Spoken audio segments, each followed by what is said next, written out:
Hello, hello, welcome to the show. Welcome to Not Just Nintendo, a video game podcast that is about Nintendo. But it's not just Nintendo here at Not Just Nintendo, as we talk about other video games as well. And by we, I mean just me, because I am solo in this endeavor. This week, of course, is episode 12, and important detail about this week is that there are now, as of today, as of when you're seeing this, not as of when I'm recording this, but as of when you're seeing this, there are 29 days until the Switch 2 launches. In 29 days, that's less than a month. So I think that's a pretty big milestone. I've been talking about it for a while, but 29 days, that's a big milestone as far as I'm concerned. Less than a month until the Switch 2 is out. I don't know that I'm going to get it on launch, but I'm assuming I'll get it fairly early, and I'll be talking about it, and it'll be very exciting, I'm sure. Even just hearing about it, even if I don't have it right away, hearing about it will be quite amazing, I'm sure. I'm sure it'll be big news. So, for the last few weeks, I've mentioned my video game collection and how I was filing it on a Google spreadsheet, and how I had to finish the Xbox games still and all this stuff. And I keep bringing it up every week, and every week I'm like, yeah, I'm going to finish the Xbox games up for next episode. And then I say it again, I'm like, I'm going to finish the Xbox games for next episode, and then I don't. And then the next week, I'm like, all right, I didn't finish those Xbox games, but I'm going to do it this next week. And then I don't do it. And then the next week, I'm like, oh, I'm going to do it again, and then I don't do it. And here we are once again. I have not filed the Xbox games. This time, I'm actually gonna say I'm just gonna say that I won't do it, because then if I do file the Xbox games in the next week, then it'll be a big surprise to everybody. So that's kind of where I'm at. I'm gonna just say that I'm not gonna do it, and then when I do it, it'll be a surprise. So that's the plan. We'll see if I go through with actually doing it or not. I'm not going to weigh in on it at this point because who knows? I may end up doing it. I may not end up doing it. Same business with me, like, making videos and stuff. I'm like, I may make videos. I may not make videos, I can't have much of a say on that, I will say, with the videos, these last couple weeks and the next couple weeks are very busy. I don't. It's been a bit of a mess. For anybody that doesn't know, at school, I'm in band and orchestra. I play violin and I play clarinet, and so I have concerts and I have. Well, recently, it's concert time of the year, right? We're about at the end of the school year. School properly ends in a little over a month, but then we have final exams and stuff after classes end. So things are winding down, but they're only ramping up for music stuff. There's all sorts of concerts, and there's all sorts of stuff. There's also a there's this solo festival, they call it, and basically you go and you play for judges. You get a score. You play a song, and if you have multiple instruments, you play a song on multiple different instruments. And so I'm playing high level solos this year. And so I've been busy practicing on that stuff. And I've been a busy guy, I've been a busy guy, and I haven't had a ton of time. And the little bit of time that I have had, besides practicing stuff, I've been mostly trying to play some video games, beat some video games to talk about on the podcast, or I've been working on the podcast because it takes quite a bit of time. It takes a little bit of time over multiple days, or a ton of time on one day. It's whichever. So lately, I've been trying to do it all on one day, and it's not always working out too perfectly well. So I've been very busy, but I'm hoping that, I don't know, towards the end of this month, maybe it'll start to calm down a little bit. Also, marching band, we have the Memorial Day parade, and so we're gonna have all sorts of rehearsals for that leading up to the parade. We have a Memorial Day parade. Um, and that's right at the end of May. So after the parade, I'm thinking probably things will be a little bit quieter, but then there are a couple marching band rehearsals in June. There's only a couple, though. It's nothing too bad. And there's going to be all sorts of final tests in June, and so I don't know. I mean, who knows? And Switch 2 is coming out in June. So as far as video making, it might be a bit chaotic until really sometime in June, maybe towards the end of June, maybe even July. I'm still planning to make July a big month for videos. I know you don't believe me because it's quite unprecedented, considering how I've been not making videos for a while. I mean, depending on what you count as a proper video, I either made a proper video for the last time in December, or in March. So either way you slice it, it's been quite a while, and I haven't live streamed in quite a while.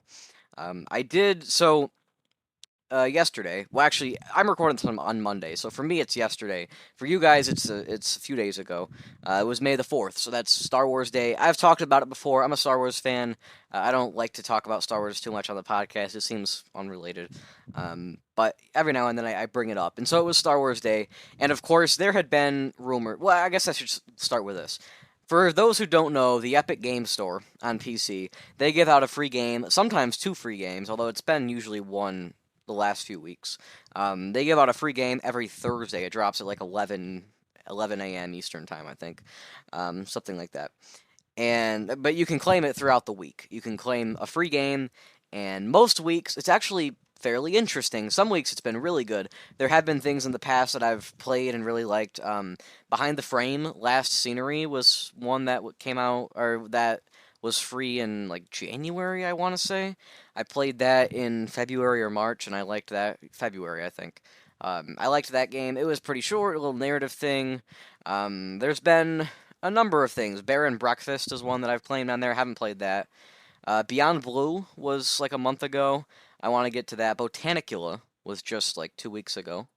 I'm just looking through my Epic Games library here. Cat Quest is an RPG. That was one of them at one point. Churchill, I don't even know what that is, to be honest, but I claimed it because it was free. Uh, the Fallout collection, so that's Fallout 1, Fallout 2, and Fallout Tactics. That was one at one point. Toem, I played Toem back in October. I very much enjoyed Toem. It was a great game. That was another one that I played. Garden Store, so there's been quite a few games. Some of them have been better than others. Some of them are full on like pretty big games. Like there was Humankind, which is a lot like Civilization. It's a Sega published game. Jurassic World Evolution. There's another one. So, there's been quite a few big things. A lot of them I'm probably going to play at some point. Others of them I may not. But the point is, it's a free game every week, basically, on Epic. There's no subscription or anything. If you just have Epic, you get the free game. Uh, Look at me. I'm like a little salesperson, right? But for Star Wars Day, they were putting out another free game, which was not on Thursday. It was on Sunday, Yeah, Sunday. So they were putting out another free game, and they had announced it prior, and they had showed, like, a Star Wars font with, teasing a free game. And so there was all sorts of speculation online as to what game it was going to be. And of course, a lot of people were putting out Star Wars Outlaws, because it's kind of it's a big Star Wars game that came out recently, but it also didn't perform super well. It's partially because the game came out in a pretty broken state. There were a lot of things online about, a lot of discourse. I saw one clip a few different times. Actually, my dad showed me this originally, and then I went and found it myself. Basically, there's this guy, and he's like in a circular room in a hangar, and there's a stormtrooper, and he runs around the stormtrooper, and the stormtrooper's shooting in a line, like as he runs around, but his aim is like right behind where the guy ran, and so he'll be running, and the stormtrooper will be shooting right behind him as he's running, and it's missing every single time. Which, if you're a Star Wars fan, I guess, stormtroopers with their bad aim, right? I mean, anyways, I don't know. But anyways, the point is there were a lot of problems with the game. And it was also expensive for all the, like, the Galactic Edition and all this stuff. They were putting out, like, $120. I don't think it was actually $120, but it was like a $100 edition, one of them was. Some of these editions of these third-party games are getting to be kind of absurd. I know we just talked about a few weeks ago about GTA 6, the rumors with that going to be $100 and all this stuff. So there was a lot of stuff. That was actually even before we found out about Switch 2 games, and everybody started complaining about those instead. So there's a lot of pricing stuff right now. We'll definitely touch on that a little bit later as well in this show. But the point is Star Wars Outlaws. A lot of people were saying that was going to be the free game on Epic, even though it was so new. It was, it was a big thing. It was going to bring a lot of people to go claim it because, it's Star Wars Day. It's a one-time-a-year thing. They can give out a big game one time a year. and not many people had played it anyway, so they thought maybe it could help, boost sales and stuff. But that was not the game that they gave out. Instead, it was Lego Star Wars: The Skywalker Saga, which I'm not saying that's a bad game or anything, but honestly, Star Wars Outlaws, like, that would have been kind of neat to play if it was going to be free. Like, I'm not looking to go buy it, but if it's free, for sure I'll play it, right? So I was a little excited about something big like that, or even some old thing like The Force Unleashed, or even if they wanted to give out a more recent one like Jedi Survivor, or something like that. I would have been happy with any of those. Lego Star Wars: The Skywalker Saga, it's I don't know if it's quite the best choice. I do actually have the game already on Switch, but I still claimed it on PC because I might as well, right? It doesn't harm me. It's totally free. But Lego Star Wars: The Skywalker Saga, that game came out in 2022, and I actually want to find the exact date that it came out. I think it might have been in like May or something. April. Okay, it came out in April of 2022. So that game, I think it was announced in 2019, and I pre-ordered it in late 2019. Maybe it was 2020 actually. I don't know. It was I no, I want to say it was 2019. I pre-ordered it, and I'm pretty sure 2019. And then the game was supposed to come out in 2020, but then it got delayed, and then it got delayed, and then it got delayed, and it kept getting delayed, and eventually it got pushed all the way back to 2022. So I remember that game specifically because I pre-ordered it in 2019 and I got the game in 2022, and it had been, like 3 years, and I really did not care to play it very much at that point. Like, I was quite disinterested. I played it a little bit, and I was like, yeah, this is fine. I mean, it just wasn't quite doing it for me. And Lego Star Wars: The Skywalker Saga has been one that I've kind of thought about going back to at some point, but I've just got, I've got other stuff that I can play, and it's not like a high priority for me. And this game, it must not have sold all that well because I've seen it all over the place. You go to like a game store and you see it for like $20, right? And now digitally, the thing's like $10. I saw on Epic Games, because I was looking through the Star Wars Day sales. There were sales as well. This was the morning of May the 4th, but it was before the free game drop. So I was looking at this is probably about 8 o'clock in the morning on Sunday. I was looking on the Epic Game Store, and they had all these sales for Star Wars Day, Star Wars games for the Star Wars Day sales, and one of them was Lego Star Wars: The Skywalker Saga, which is normally like $10 or $20 on Epic. It was discounted down to $7.50, and I was like, wow, like that is cheap considering that game is. I mean, it's like a few years old. It's not like it's like super duper old, and that thing like went down in value like real fast. But I mean, I guess, when you've got a game like Persona 3 Reload being just over a year old and being $25 for physical copies, I mean, you expect a lot of that stuff. But, I just found it quite interesting. I was like, man, what is this, a Ubisoft game? No. Anyways. But yeah, it was very surprising. And then, of course, it ended up being the free game as well. So it's funny that on May 4th, they decided to discount it from $9.99 down to $7.50. But then they also made the game free just a few hours later. I don't know if they didn't want to give it away or what exactly happened there. But for whatever reason, they did not. They discounted it just to then make it free a few hours later. I mean, I don't know. Actually, maybe those sales dropped late in the night or something. Maybe it was up for a little while. But either way, I just found that a little bit funny. Because, I mean, it is a little bit funny, right? So I went and I claimed Lego Star Wars: The Skywalker Saga. I'm probably not going to play it anytime soon. If I do play it again, then I don't know if I'll play it on Switch or on PC, or, considering it's like $5 for physical copies, depending on where you go, maybe one of these days, if I find it on PS5 for like $3, maybe I'll buy it there. And then who knows what I'll play, right? I'll have all the options in the world. I could even buy it on Xbox if I wanted to, if it's cheap enough. I mean, if I find a game for $1 or $2, even if I already have it, if I feel like it's a good deal, I might just buy it, if it's a pretty big game. So, I don't know. That's that was something interesting. And then I was actually kind of thinking to myself, I was like, I wonder if Skywalker Saga is free elsewhere as well. So I went and I looked on the PlayStation Store and the Xbox Store, and it was not free. It was just on Epic, which tends to be the case. I mean, most of these Epic games are free only on Epic Games. I guess that's the entire point. Like, they're trying to get people specifically to go to their online store because they know that they're trying to compete with Steam, and they just can't compete with Steam because so many people are so interconnected, I guess, they're so integrated, I suppose, into the Steam library and stuff. So getting people on Epic Games is pretty tough. That's why they gave out these free games in the first place. And so Star Wars Day, they just gave out an extra one. I'm sure just to, I don't know, just cause, like, why not, right? Especially when the game's already 750, might as well just give it out for free for a day, right? Anyways, so I claimed that, and I claimed the last Epic game for free as well. I can't even remember exactly. I'm just gonna go double check right now. It was like some shooter. Oh, actually, it looks like the Star Wars Day sales are still up on Epic. That's crazy. Some of these things are way off. Wow.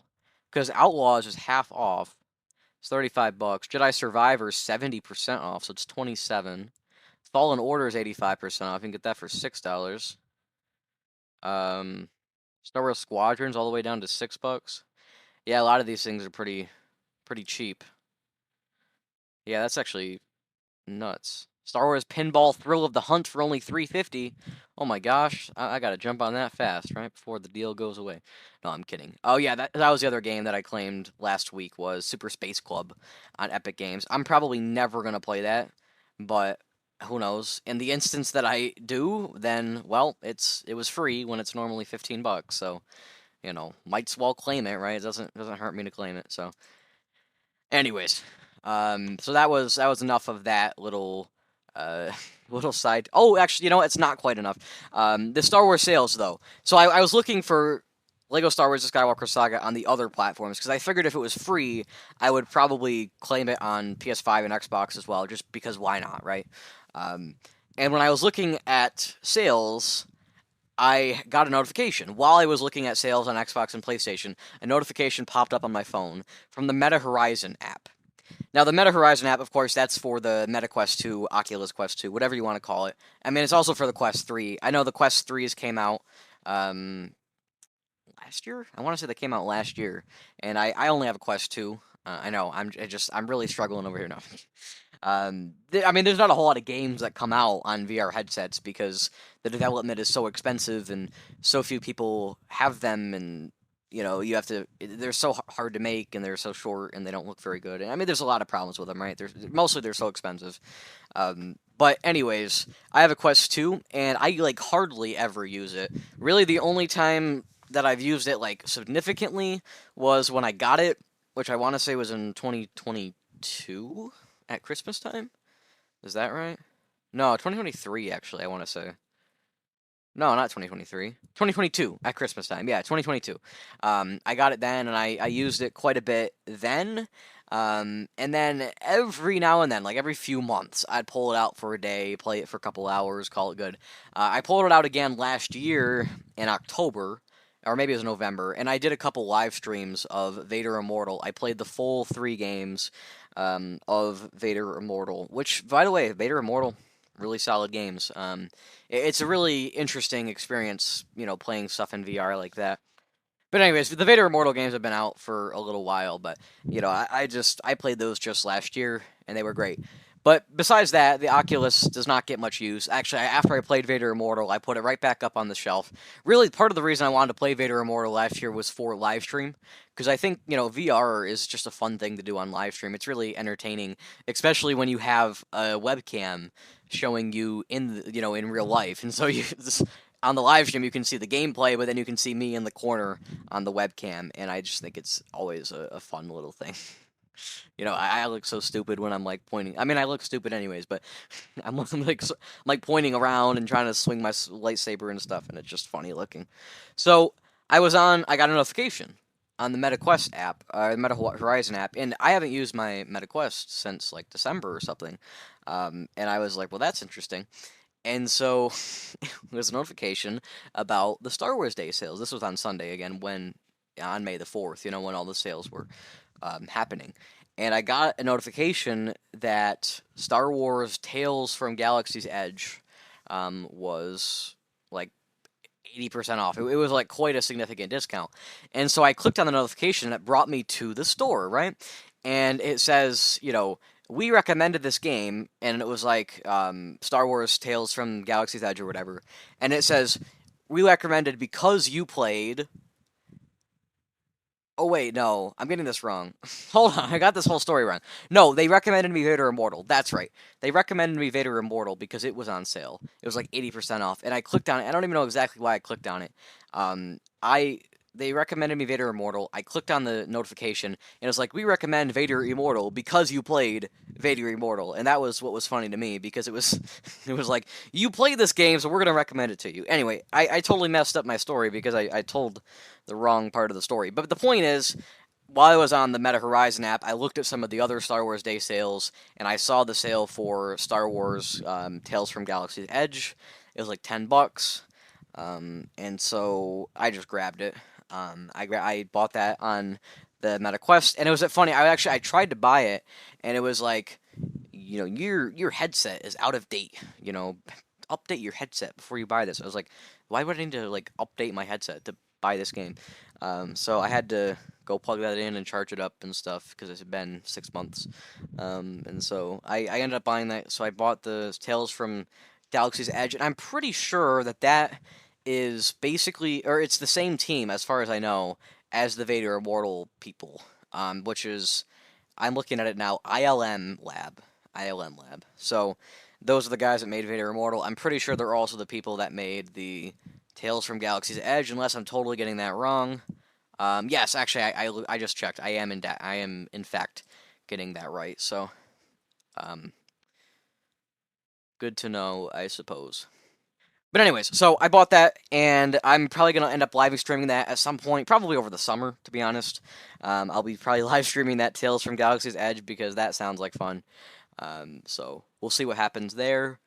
Maybe that'll be a fun thing in July, since it's going to be the 5-year channel anniversary. But we'll just have to see what happens. I guess we could talk stock. Oh my god, we can stop talking about Star Wars Day sales and about my video game collection because we have some other news that happened in the last week. So I think this actually happened before. Yeah, I think it was the day before the last episode came out. The Elder Scrolls Oblivion remastered showcase, I guess, if that's what you want to call it, happened on the Bethesda YouTube channel.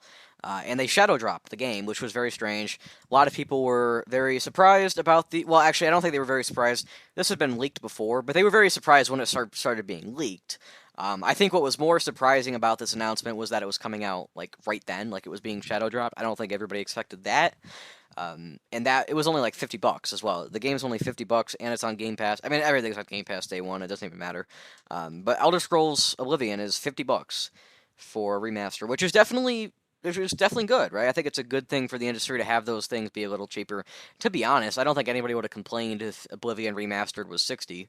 Honestly, even if it was 70, I don't think it'd be that big a deal, But I think even if it came out at 60, I think people would have been totally fine with it.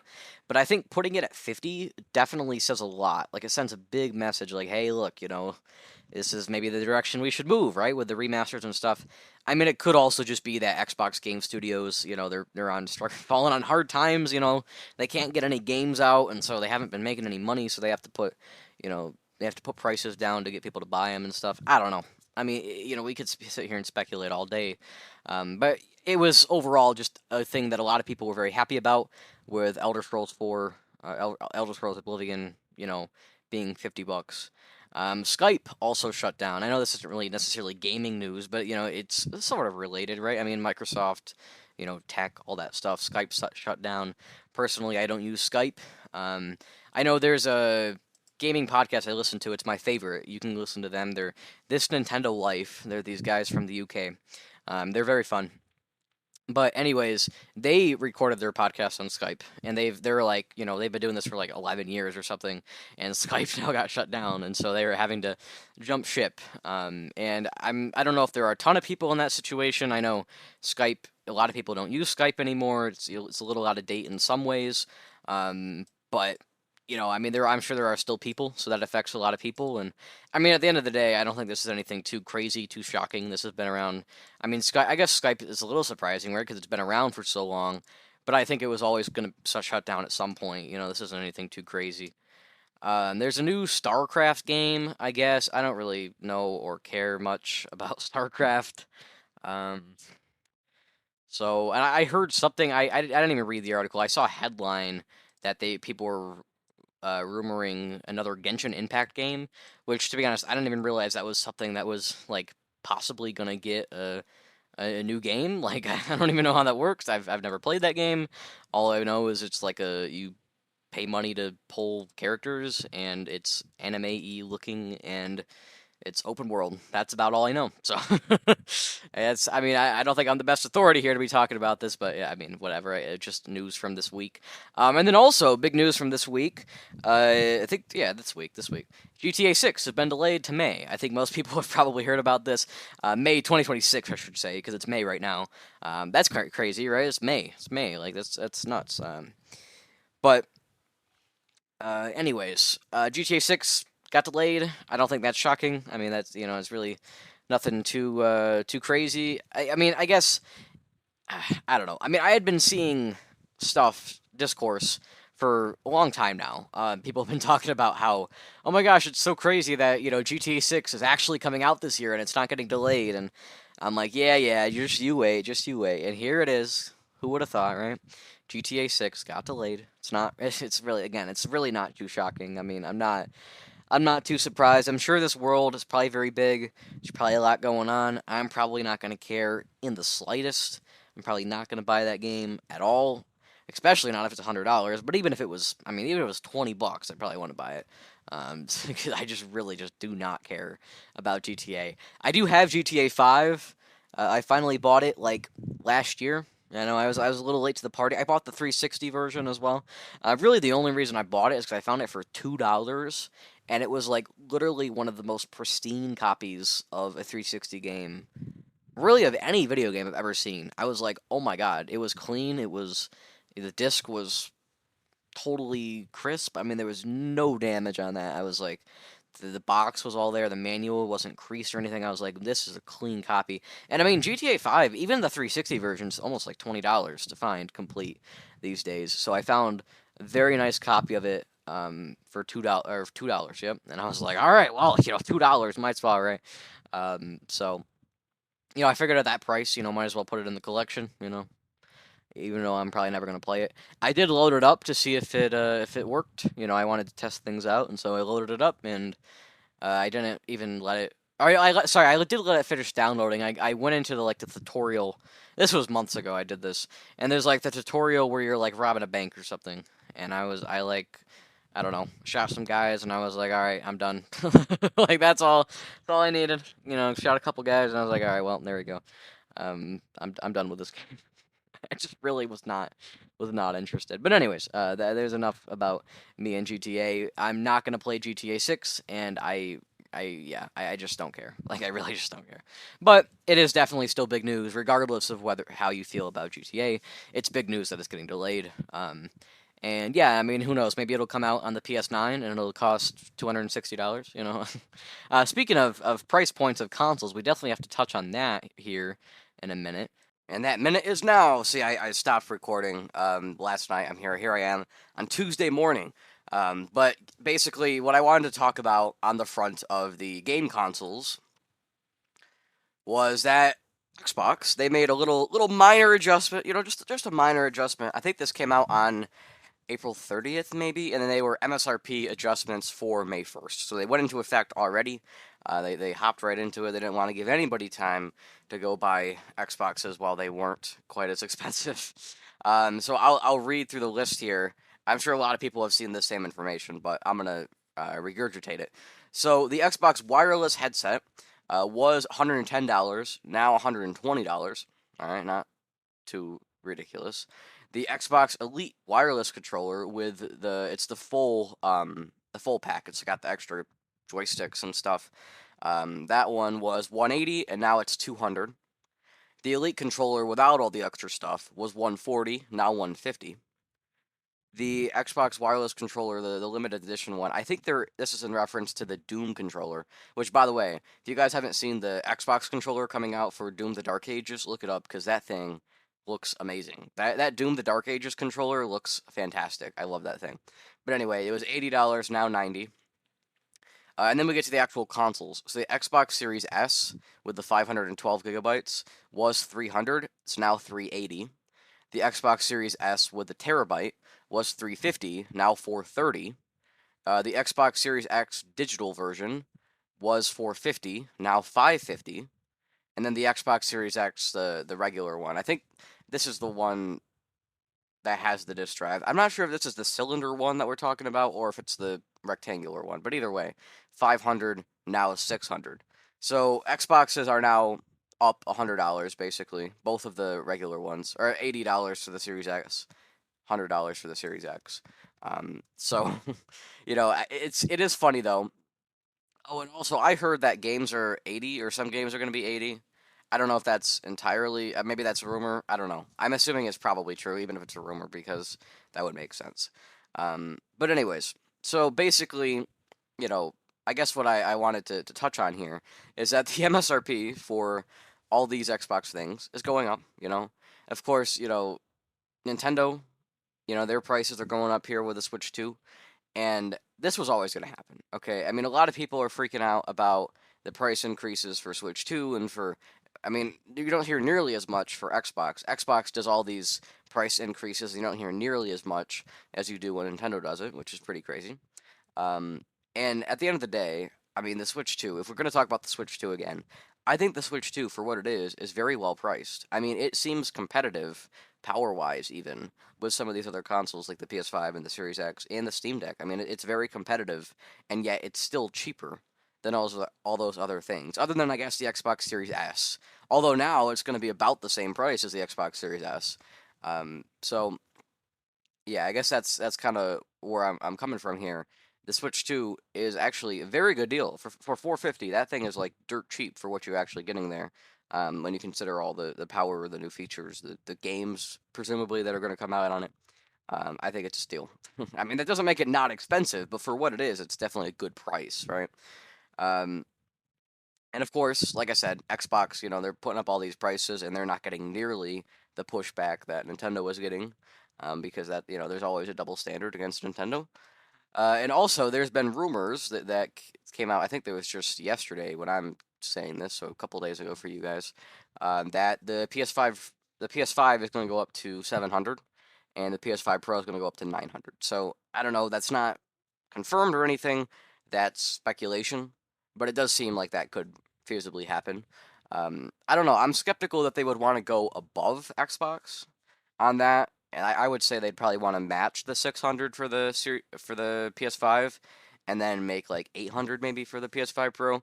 But I don't know. I mean, the speculation was 700 and 900, so maybe they're feeling it more than Xbox is, and they have to increase more. I don't know. Or maybe they think, they can just get away with putting it even higher than Xbox because they sell better. The PlayStation sells better than the Xbox. Obviously, that's no secret. The Xbox is, not selling very well. But if we talk about the game prices, right? So, because it does look like, based on speculation, it does look like the Xbox and the PlayStation games are going to be $80. Of course, when the Switch 2 presentation happened, IGN spread a bunch of misinformation that Switch 2 games were going to be $90 physically. That was never anything that was actually said. IGN just made that up. Like, they were just like, oh, yeah, this is what we think is going to happen. But they said it like it was fact, and so everybody picked up on it. And so essentially, they spread this misinformation around, and they were like, Switch 2 games are gonna be $90. And the thing is then finally we found out that wasn't true, and yet they're still saying Switch 2 games are gonna be $80, and that's probably not true. Now we don't know for sure, but we know of two Switch 2 games. We know the prices for like two Switch 2 games, I think, as far as I know. That's Mario Kart World and Donkey Kong Bonanza, two first-party games, I should say. And Mario Kart World is 80, Donkey Kong Bonanza is 70. So what this means is not that Switch 2 games are $80, it's that Switch 2 games have variable pricing, which is exactly what I've been calling for, and I think it's what a lot of people have been calling for a long time. And yet now that we're getting it, people are all upset about it. It's crazy. I mean, like, it doesn't make any sense. Like, I mean, that is logical that they would do that. If anything, that's way better than what they were doing before. I mean, people complained, like, up the wazoo last year, or actually, that was even this year, beginning of the year, when we got Donkey Kong Country Returns 3D HD, who cares, whatever, 4K, who knows, right? I mean, it's not 4K, but you know what I'm saying. Like, they just add another thing on the end of that game every time they remaster it. So, we got that game back in January. It was $60. Everybody was complaining, oh my gosh, how can they charge the same price for, a brand new game that they do for a game that's already been remastered once and is getting remastered again, and it's not all that amazing of a remaster. It was done in Unity and there were some problems and stuff, so people were complaining that, like, hey, look, how can you put this out for 60, right? Well, now, here we are, and games are having variable prices. So maybe when Donkey Kong Country Returns HD 3D 4K Plus subscription service, I don't care, whatever it is, I mean, who knows? When that game comes out on Switch 2, like it inevitably will, honestly, it probably won't, but we'll see. Maybe now the game is still 60, but all the other Switch 2 games are like 80 or 70, or, so maybe there's some variability here, and I think that's really what we should be wanting, and I think that's honestly what a lot of people have been wanting. It just so happens that now that it's happening, everybody's complaining about it, which is, honestly pretty ridiculous. But here we are out here, right? I mean, I saw just the other day, I saw a post, and it was talking about Elder Scrolls Oblivion, right? And they're like, look at this, you got Nintendo out here with their $80 games. I'm like, oh my god. But then you've got Xbox, and they're throwing us a bone here with Oblivion on, well, it's on Game Pass, but with Oblivion being $50. And that, I wasn't too terribly happy about that, because at the end of the day, Nintendo is in a very good position. I mean, of the three companies in the game space, Nintendo is easily in the best position of the three. I mean, because of, their sales. I mean, their sales on their games, the sales on their consoles. I mean, it's no secret that they're obviously on top right now. And Xbox is very much on the bottom right now. I mean, it's no secret.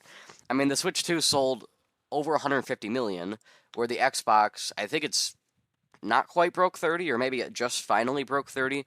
But basically, the Xbox has sold a fifth of the Switch this generation, which is absurd, honestly.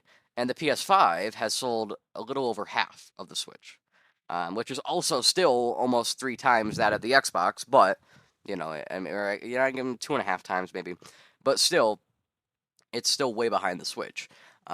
So, I mean, Xbox, they just can't afford to be putting these things out for $70. I mean, obviously, Microsoft literally does have money, right? But they still don't want to be losing money. And they know they're losing money in the game space right now. They're having a lot of problems. And so they have to do stuff like this and put out Oblivion for $50 or, stuff like that. That doesn't mean that all Xbox games are really $50. Obviously, they're going to go up to 80 next time around. That's just common sense. And really, I don't think it should be any sort of surprise, and it does seem to be a surprise for some people out there, but I don't think it should be any surprise whatsoever that this generation, the 10th generation that we're coming up on, or even we're actually starting it a little bit early with some of the companies, that the games will be $80. I don't think that should be a surprise whatsoever. With the PS4, Xbox One, those games were 60. I think Wii U games at that point were only 50, so Nintendo was a little bit behind. And then when the PS5 and the Xbox Series X games came out, they moved up to 70. So they were $10 at the $10 increase at the start of a generation, right? And that was because games had been standard 60 for a very long time, for like decades. And, $60 had gotten to be less and less money over time. So they had to make up for the difference, because games only continue to get more ambitious, and they only continue to get longer to make. They require more people to make. Those people make more money, generally speaking. So, over time, the cost greatly increases, and yet the amount that they were actually selling it for, value-wise, was far less. So it makes a lot of sense that they had to make that $10 increase. In fact, even now at $70, even if we go up to 80, even if we go up to $100, we're still spending less money in the vast majority of cases as we were, years ago, as anybody was years ago. I mean, I wasn't around for the Atari 2600, but, back then, games were well over $100 in today's money. So, obviously that's, an argument you can bring up, but that's not even the point here. I guess really the point is last generation, we went from $60 to $70 as the standard price for games. That was the expected price, the MSRPs, if you will. But then, for people not to assume that we would then again go up $10 in the next generation is kind of insane. I mean, obviously, the PS6 and the Xbox, whatever it is, Prime, we'll call it, obviously they were going to come out with $80 games. Now, maybe it can be a little bit surprising to people that Nintendo didn't just get set at 70, and that Mario Kart World was 80, because honestly, I was even a little surprised. In fact, when IGN spread the misinformation and they said that the physical versions were going to be 90, I actually almost fell into that trap for a minute there. I was like, oh my god, $90 for physical games? that's a pretty big increase. And it wasn't necessarily that I think $90 is too much for a video game, because video games have been that historically. It was more that I was like, that's a crazy increase for them to be throwing on us all at once, a $30 increase. Turns out that was completely made up, and it wasn't a $30 increase. It's a $20 increase, and it seems like for most games, it's going to be only a $10 increase, which is far more reasonable. Now, is it like welcomed? No, well, of course not. You know, it'd be great. I mean, if they would give them to me for $5, I'd take them, right? I mean, obviously. But I totally understand from their perspective why this has to happen, and I'm not gonna like freak out about it that it is. You know, at the end of the day, if there's a game that comes out, if Donkey Kong Country Returns HD 4K 2.0 whatever, if that game comes out and it costs $700, I'm just not gonna buy it. Now, honestly, I probably will complain about it. You know, knowing me, I was like, you shouldn't complain about it. Well, you can complain about it all you want. At the end of the day, though, just don't buy it, and then you're good. I mean, if you don't want Mario Kart World for $80, don't buy Mario Kart World for $80. It's pretty simple. You know, like I mean, at the end of the day, I know everybody complains about Nintendo not doing sales. I'm actually hopeful that there will be sales this generation. But even still, Mario Kart 8 Deluxe has gone down to like 40. So it doesn't seem completely unreasonable that they could put Mario Kart World down to 50 or 60 at some point. And you know what the worst part is? All these people complaining about Mario Kart World being $80, almost all of them, even if they do buy Mario Kart World, will not pay the $80 for it. They'll just buy the bundle with Switch 2 and they'll get it for 50. So it's a moot point. Why are we even complaining about it? So, yes, I'm pretty upset with the whole idea here. First of all, the double standard that we could have all these Xbox MSRP increases and, you know, barely anybody says a word. I mean, you hear some people out there like, oh, that's not great. But, you know, Nintendo has MSRP increases and, oh boy, wow, look, they're so evil. They're money hungry. I mean, like, they're a company. Like, no way, really? Oh, wow, they want to make money. Who would have thought, right? Wow, look at Nintendo. They're so sneaky about the fact they want to make money. How unbelievable. Despicable. You know, like, I mean, come on. Like, people are ridiculous. And then, of course, you got PlayStation out here. I don't think I've touched on this yet. This isn't confirmed or anything yet. Obviously, the expectation is that if Xbox games go to $80, the PlayStation games will probably follow suit. Now, it may not be right away. You know, maybe they'll wait. Maybe they'll wait until the PS6 comes out. Maybe they won't. Maybe they'll just go up to $80 this year. Maybe everybody goes up to $80 this year. Although, I do think Nintendo's going to have some stuff at 70 still. We'll see. I don't know. It's definitely going to depend on the state of the world. We'll have to see what happens on that front. But the rumors are right now, and I think these are pretty well founded, and they seem quite believable, at least from my perspective, as somebody who hasn't personally heard any information, that the PS5 prices that are currently like $500 or maybe $450, I'm not entirely up to date on that. Those are going up to $700. That's the rumor. And the PS5 Pro, which is $700 if you live in the U.S. and you're not buying the special edition with the anniversary version, is $700, and it's going up to $900. Is the rumor. Now, of course, it isn't confirmed or anything, but I would say it seems highly believable. I mean, you know, considering, you know, with the Xbox prices increasing and with the Switch 2 going to be 500, 450 or 500 with the Mario Kart, I think it makes a lot of sense that they would go up to these prices. Does that mean I'm happy about it? No, not really. But it does make a lot of sense, if we're being honest. So, I don't know. It seems reasonable, but I think that's kind of all we have to say about news. I'll probably touch more on this issue next week, especially if we do get confirmation that the Switch or that the PS5 is increasing. I know the Xbox has already been increased, the MSRP, so that was official, and then it actually happened. So if we get more confirmation on any of that stuff, then I will probably discuss that again at some point. Or I might just discuss it again, just, you know, if I feel like it. I don't know. Next episode's like May 14th, so we'll see. We'll see what happens. But yeah, we're gonna take a music break, and I'm gonna come back, and I'm gonna talk about a game that I beat in the last week, which will be very fun.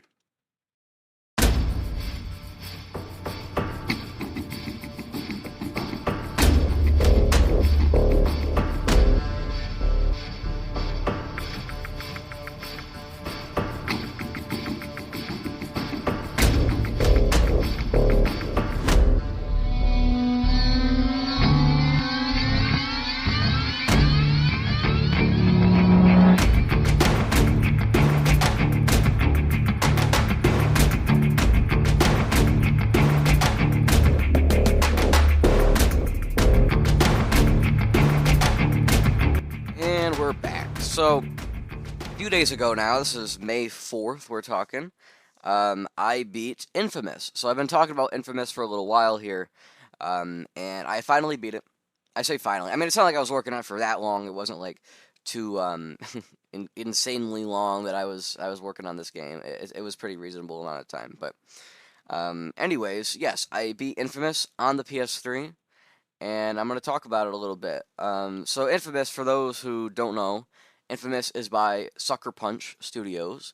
So Sucker Punch, they made, was it called Rocket something? They made some 3D platformer on 64 that wasn't terribly popular, and then they went and they made the Sly Cooper games on like PS2 and stuff.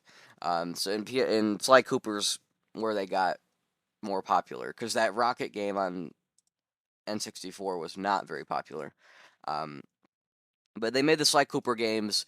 Those were pretty popular. They were one of those studios. There were a few of them back then on PS2 because they had Jack and Daxter from Naughty Dog, um, and they had Ratchet and Clank from Insomniac. But then they also had Sly Cooper from Sucker Punch. So they had a few studios all working on similar-ish 3D platformers at the time, and Sucker Punch just fell into that same category. So they made a bunch of Sly Cooper games. I've never played any of those personally. But then when PS3 rolled around, like a lot of other PlayStation, subsidiaries, but also just people that made games exclusively for PlayStation, they moved to larger story-based open world stuff, like a lot of studios did on that generation with the PS3 and the 360. And so they ditched Sly Cooper. They did put out a collection of Sly Cooper games on PS3, but they didn't do anything else with Sly Cooper. Maybe they put out a PSP game or something, but there wasn't much. And then they made Infamous on PS3, which Infamous is a open world game. It's a pretty small open world game, probably because of the limitations of the PS3.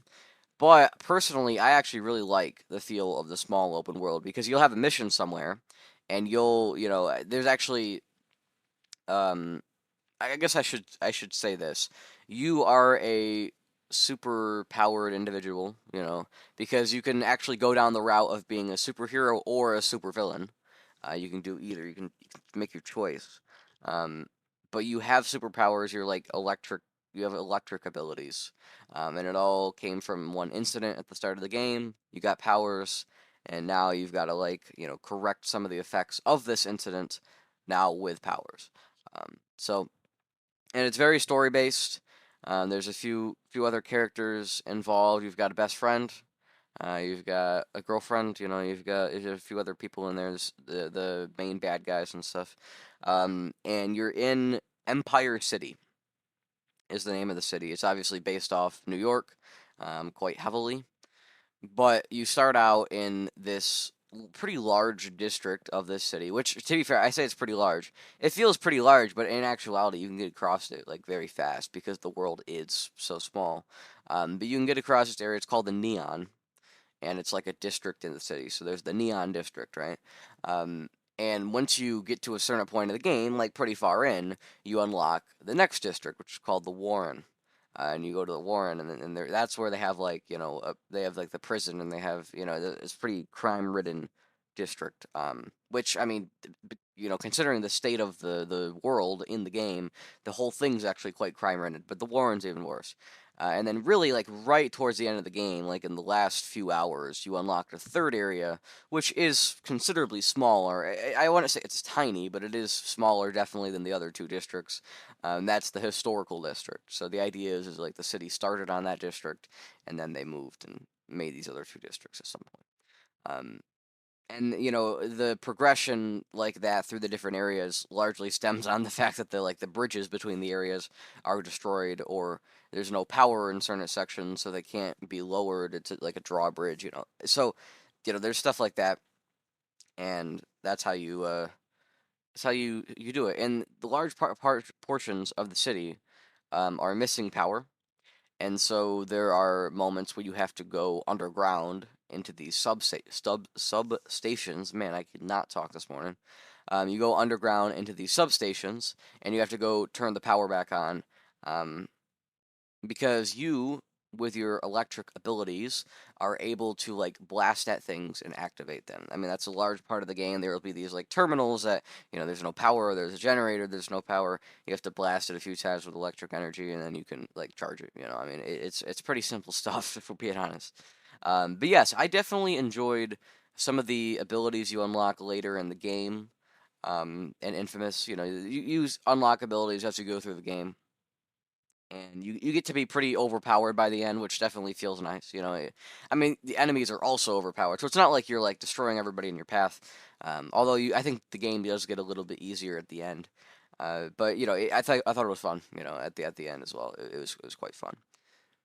So Infamous is a very solid game on PS3. This game came out in 2009, maybe I think. I want to say it was 2009. Um, yes, 2009. I was correct. So actually, it's almost the anniversary. It came out on May 26th. So the game is almost 16 years old. That's cool.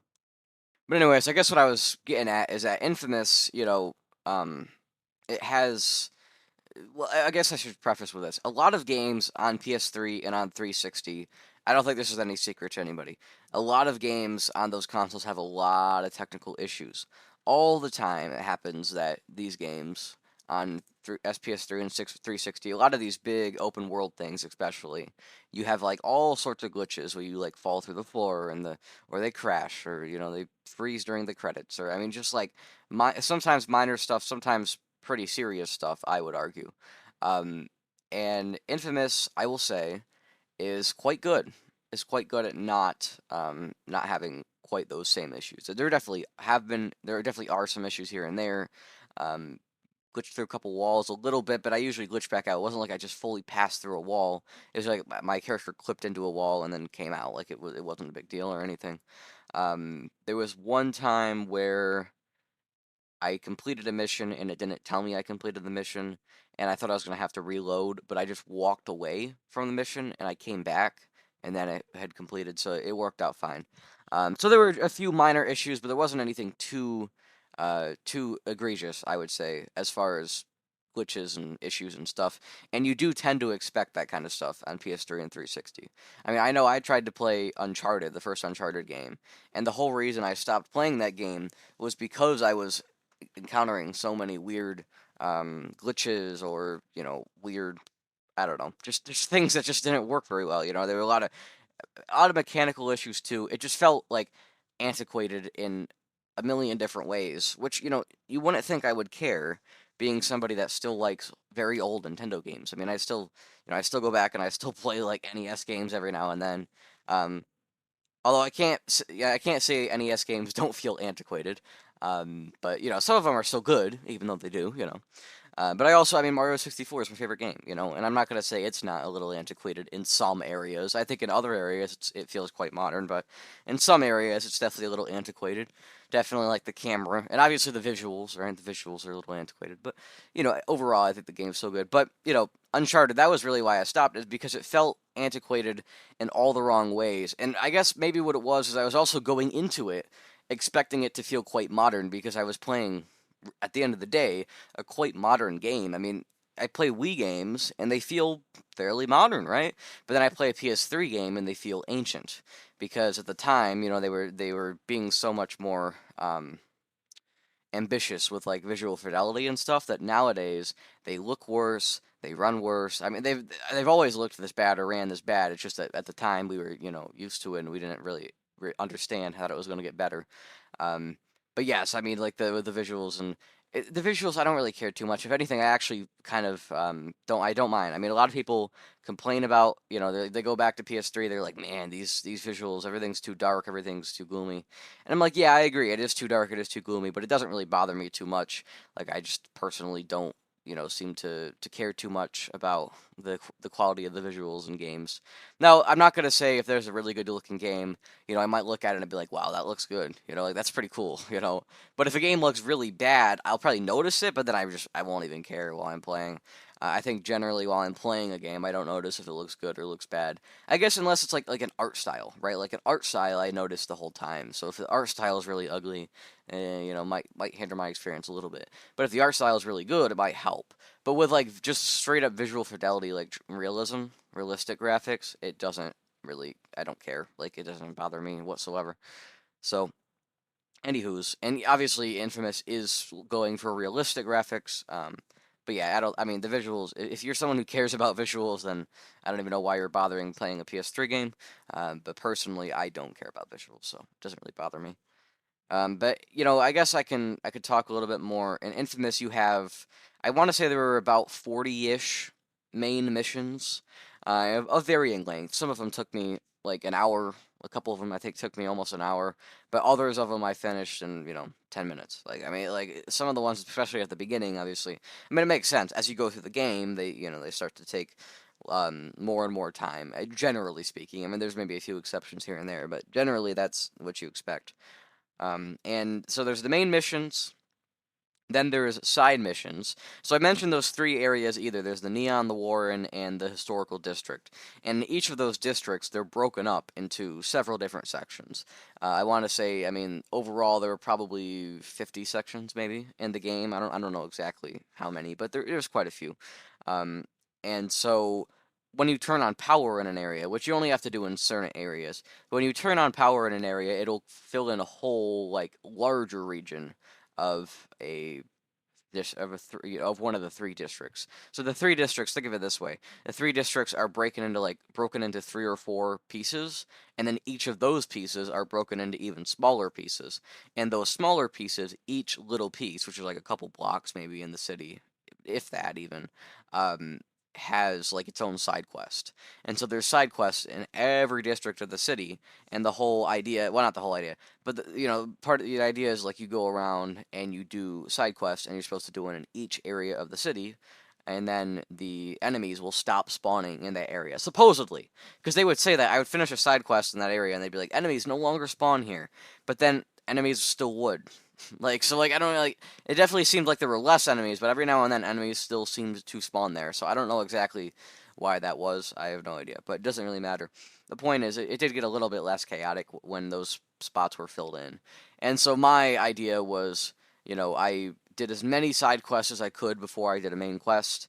And then as soon as I did the main quest, I would go try to do more side quests because some of the side quests get a little locked behind certain things. Because, like some of them, like there might be some big event in the game where the enemies come up with some new tactic, right? They I'll give it away. One of them, there was a bus with a bunch of guns on it, and they were going through the streets shooting people, right? So this was one of the main quests, and you have to jump on the bus and destroy the bus. And this is, there's a few of these in a main quest. Well, once you do that, a few of the side quests that you couldn't do before now open up because they were using that same mechanic with the bus stuff, right? So that kind of stuff, those things get recycled a little bit, which doesn't, feel bad or anything. It doesn't bother me. If I think it's great. I wouldn't even say there were any major mechanics that I didn't enjoy, so I don't think it was really a big deal. I guess I could talk about story spoilers a little bit because it's a pretty big story. Although I will say this game is quite old, so I don't know if it's really a huge deal for anybody. I don't know, maybe. I mean, I did do spoilers for like the Metroid games, just a couple of those, so I think this is appropriate. So I'm gonna leave it here. And I'm gonna do some spoilers, and if you don't want spoiled on Infamous, you can come back, and I'll have a timestamp in the description of this episode that you can jump to. All right, five, four, three, two, one. All right, so in Infamous, you have you're this guy, and I told you you got the electric powers. It was basically this big, like explosion in the city that was created by this weapon, called the Ray Sphere. That's what they call it, which isn't a sphere at all. I don't know why it's called the Ray Sphere. I don't know. Who cares? But anyways, there's this weapon that's been created by this group of enemies called the First Sons. You're going against them. You're facing them. They're not the only enemies in the game. In the Neon District, you encounter the Reapers. They dress up, like Reaper masks and stuff. And they're like a evil clan, I guess, like I don't know, some sort of like gang violence, right? But then there's in the Warren, there's the Dustmen, that's what they're called. And they look like they're all wearing trash bags on their heads. I don't know why that's a thing, but it is a thing. And then when you get to the historical district, you're actually facing the First Sons, like, themselves. Like, there's no other, you're just facing the First Sons. And they have their own little minions and stuff as well. And then there's, of course, the big bad guys, right? And one thing I liked is throughout the game, the enemies get harder, which I mean makes sense, right? But like you start the game and you're fighting like, these Reaper guys, and there's like a few of them just with guns, right? But then as you progress through the game, they introduce like these conduits that can like teleport around, and they can shoot like these. They use on the ground. They like shoot I don't even know how to describe it. It's like a large thing that you have to dodge out of the way of. I don't even know how you explain it, but they build it, they form it on the ground, and then they shoot it at you, and you've got to get out of the way before it gets shot at you. And you can, but they teleport around you, and they also have quite a bit of health, so they can be a bit of a threat there, especially at the beginning. Now later on, they're not a problem at all, obviously, but early on they can be quite a problem. But then when you finally get to like the Warren, right, the second district, there's these dustmen are like so much more challenging. I mean, I got to the Warren and I went to go fight a few of them and I was dying. It was like, oh my God, this is terrible. So it was quite the ramp up in difficulty, but very quickly, once you're in the Warren for a while, you do a couple quests. It becomes much easier because you gain so much XP. You can put that into leveling up abilities and stuff, and you get to be, their power gets to be more similar to that of the bad guys you're facing. Um, and as you go through the Warren, you encounter some more enemies and stuff. I know there were a few. There's these guys that summon in these yellow, like gold colored spider things. Basically, they crawl on the ground and stuff. And so they can, they'll summon a bunch of them, and then they come running at you. And these spider guys, they die in like one or two hits, but they're very agile. They can get around you very quickly. They'll all rush at you, and if you shoot one, they all run away in different directions, and then they'll all come back, at the same time. And if you shoot one, again, they all go away. But if you don't manage to get one because they're moving around so fast, then they're gonna beat you up. Like they do quite a bit of damage considering they're such little guys. Um, Now, of course, if you're on high ground or something, you're good. They can't climb walls or anything, even though they're a spider.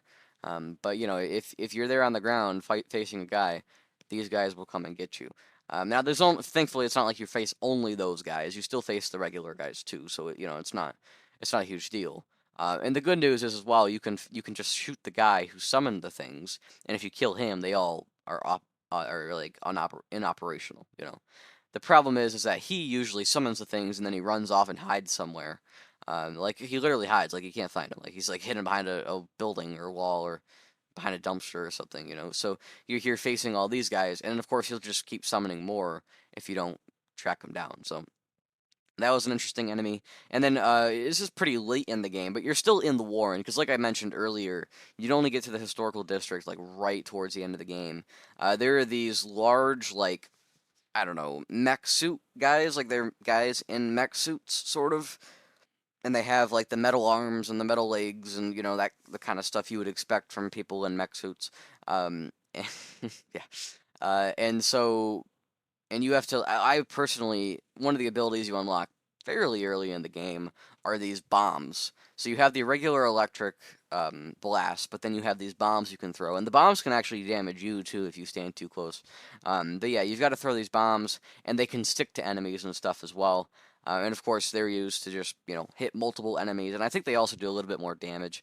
But the whole premise of the abilities in the game hinges on this like bar basically. You've got these little circles up at the top, and you start with I don't know maybe 10 of them, and then when those deplete, you're out of energy, and you have to go drain energy from an object in the world. So you might be fighting, you might use up all of your energy, and now you've got to go to a lamppost or a street light or something, and you've got to drain it and get some electrical charge back. Now, of course, depending on what you try to drain, you might get more or less energy. So there are these electrical boxes that you can get fully charged from, but there are also like I don't know, TV screens that you can only get a little bit from, like, because they obviously hold quite a bit less. Or like there's cars, right? You can get a little bit from cars, charge it with the car battery, you only get a little bit. Um, but like a street light gives you quite a bit, but not quite as much as one of those electrical boxes, you know? So there's definitely a bit of a, I want to say strategy, but there's definitely a bit of a nuance there as to like which device do you want to go for in your time of needing energy. So that's maybe a little interesting at times. But in the combat, like I said, there are also these big like mech guys, and the mech guys they took like lots of hits. You actually, when you first encounter them, I think this is really cleverly done as well. When you first encounter them, they're actually a boss.